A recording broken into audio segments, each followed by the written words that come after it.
Hello mga idol! Tayo ulit ay magluto pero ito ay sisimplihan lang natin.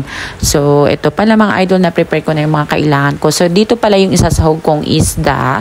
So nilagyan ko muna ng asin bago ko ito prinito hanggang ito ay mag golden brown. Gustong gusto ko itong isahog mga idol kasi ito yung murang isda na nabibili ko. So ito mga idol, na prito ko na siya.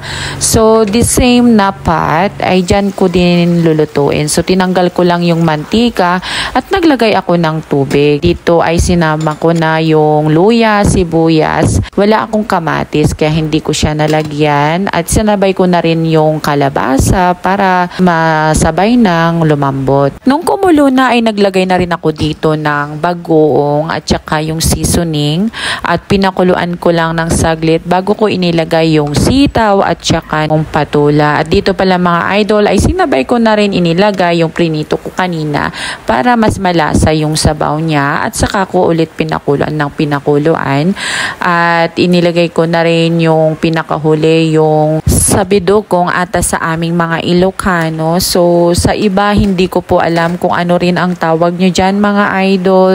So ito na, luto na ang ating simpleng pang dinner mga idol, na simpleng dinengdeng na may sabidokong.